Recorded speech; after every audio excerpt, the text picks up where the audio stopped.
जब करबो बला के मैदान में हर एक शहीद अल्लाह के दीन पे कुर्बान हो गया, फिर नवासाए रसूल इमाम हुसैन अलैहिस्सलाम मैदान में आते हैं और फौजी यजीद को ये आवाज देते हैं कि ऐ जालिमों, मैं तुम्हारे रसूल का नवासा हुसैन हूँ। मैं वो हूँ जिसके लिए अल्लाह के रसूल ने फरमाया कि ये जन्नत के जवानों का सरदार है। मुझे तो तुमने खत लिख के बुलाया था। तुम में से बहुत सारे लोग ऐसे हैं जिनके नाम इन खुतूत में मौजूद हैं, और वो यजीद जो आज अल्लाह के दीन को झूठा कहता है, चंद सोने के सिक्कों के लिए तुम अपने नबी के नवासी को कत्ल करने आए हो। तारीख ने लिखा, फौजे यजीद में हलचल मच गई। इतने में शिमर उमर साद कहते हैं कि हुसैन के खुतबे को रोको, कहीं ऐसा ना हो कि फौज में बगावत बढ़ जाए। बस इमाम हुसैन पे लोग हमला करना शुरू करते हैं। इमाम हुसैन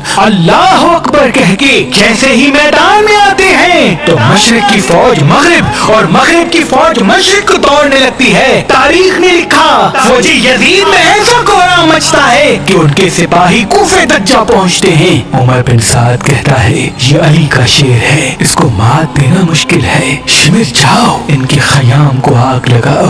बस कुछ फौज के सिपह सालार आले रसूल के खयाम को जलाते हैं। मौला हुसैन कभी मैदान की तरफ आते हैं, कभी खयाम की तरफ जाते हैं। इतने में उमर बिन साद कहता है कि चारों तरफ से हुसैन पे हमला कर दो।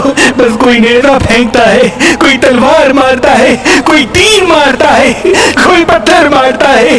तारीख ने लिखा, जिसके पास मारने के लिए कुछ न था, वो करबला की गर्म जमीन से मट्टी उठा के इमाम हुसैन की तरफ फेंकता है। इतने में आवाज़ गायब आती है, ऐ हुसैन, तेरा अल्लाह तुझसे राजी हुआ।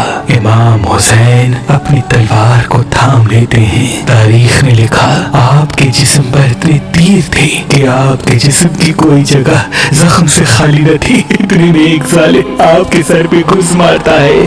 आप घोड़े की जी से जमीन की तरफ आते हैं और अपना सर सजदे में रख देते हैं और मुसलसल अल्लाह का जिक्र करते हैं। फौजी यजीद के कुछ साथी जैसे ही इमाम हुसैन को सजदे में देखते हैं, चाहते हैं कि हुसैन का सर काट ले, लेकिन जो जो इमाम हुसैन के सर काटने के लिए करीब आता, इमाम हुसैन के चेहरे में उनको रसूल अल्लाह का चेहरा नजर आता। इतने में शिवरा के इमाम हुसैन के गले पे खंजर रखता है। इमाम हुसैन की आवाज आती है, ऐ शिमर, क्या तुझे पता नहीं मैं कौन हूँ? शिमर कहता है, हाँ मालूम है, तू फातिमा बिनते मोहम्मद का बेटा है। इमाम हुसैन फरमाते हैं, तो फिर भी मुझे कत्ल कर रहा है। शिमर कहता है, यजीद का ये वादा है कि जो हुसैन को मारने में बेरहमी दिखाएगा उसको सबसे ज्यादा सोना और माली दुनिया दिया जाएगा। बस ये कहते कहते इमाम हुसैन की गर्दन को काटता गया और वहाँ खयाम से बीबी ज़ैनब मुसलसल देखती है कि इमाम हुसैन के गले पे छुरी चल रही है। कुछ बीबियां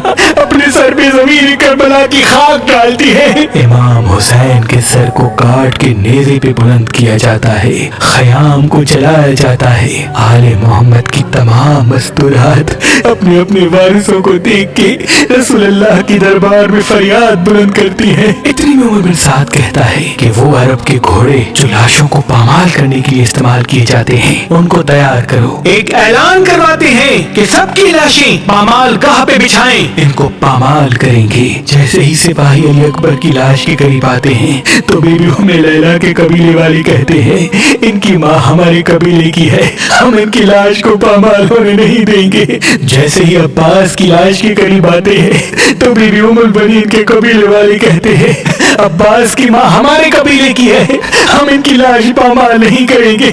कोई जनाब हुर की लाश लेके गया, कोई जनाब जौन की लाश लेके गया, कोई हबीब इब्न मज़ाहिर की लाश लेके गया, कोई कासिम की लाश लेके गया।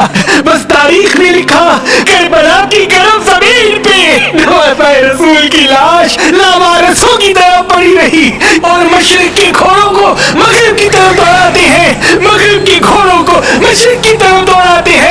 इमाम हुसैन की लाश पामाल होने लगती है।